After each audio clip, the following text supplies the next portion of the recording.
के ही बल पर जग की आजादी पलती है, जिस ओर जवानी चलती है उस ओर जमाना चलता है। उस युवा की जब स्थिति का हम अवलोकन करते हैं तो हमें समझ में आता है कि हमको जो हमारे युवा की आज की मानसिक आयु है वो पहली बार है मानव सभ्यता में जब वो अपने से वरिष्ठ लोगों से 10 वर्ष मानसिक आयु कम हो जाती है। तो हम विचार करते हैं और 12 जनवरी से चलने वाले जो हमारा युवा पखवाड़ा चलता है स्वामी विवेकानंद जयंती से, उसमें हम प्रयास करते हैं हैदराबाद सेंट्रल यूनिवर्सिटी में अखिल भारतीय विद्यार्थी परिषद के राष्ट्रीय महामंत्री के द्वारा screen time to activity time run for nation के नाम से 4.5 किलोमीटर की एक दौड़ कराने के बाद ऐसे कार्यक्रम का आयोजन होता है कि हमारा विद्यार्थी स्क्रीन को कैसे छोड़ करके और स्क्रीन टाइम से वो ग्रीन टाइम की ओर जाए, स्क्रीन टाइम से वो बुक की ओर जाए, स्क्रीन टाइम से वो फन एंटरटेनमेंट की ओर जाए, स्क्रीन टाइम से वो ग्रीन टाइम की ओर जाए, स्क्रीन टाइम से वो प्लेग्राउंड की ओर जाए। ऐसे विषयों पर विचार करते हैं। इसी निमित्त आज हम सभी इस धन्वंतरी सभागार में इकट्ठे हुए हैं, एकत्र हुए हैं और screen time to activity time पर गहन चर्चा करेंगे, अपने मुख्य वक्ता को सुनेंगे। आप सभी का एक बार पुनः धन्यवाद ज्ञापित करते हुए मैं अपनी वाणी को विराम देता हूं। जय हिंद, जय भारत। बहुत बहुत धन्यवाद सर।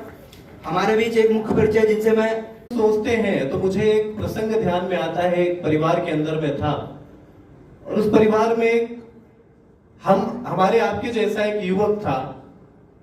उनसे मेरी चर्चा हुई। मैंने कहा सूर्योदय का सूर्य किस रंग का होता है, और ये सुनने के बाद उन्होंने कई रंग मुझे बताए। और उसके बाद एक अमेरिका की संस्था ने सर्वे किया और उन्होंने एक डाटा दिया 79% ऑफ यूथ जो स्क्रीन टाइम के अंदर है उन्होंने सुबह का ब्रेकफास्ट नहीं किया होता है।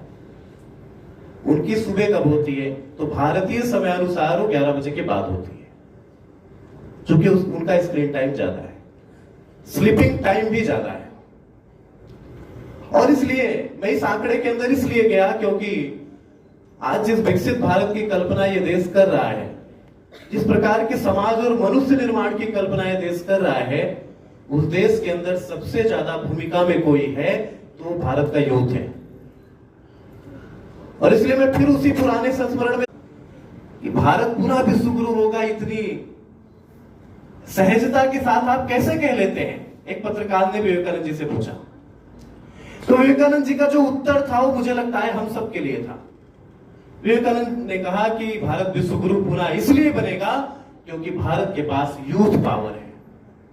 और उन्होंने उस समय 1897 के अंदर, मैं 93 नहीं कह रहा हूं, मुल्तान के अंदर जब अपना भाषण दिया, उस भाषण के अंदर विवेकानंद कहते हैं कि भारत का युवा आने वाले समय में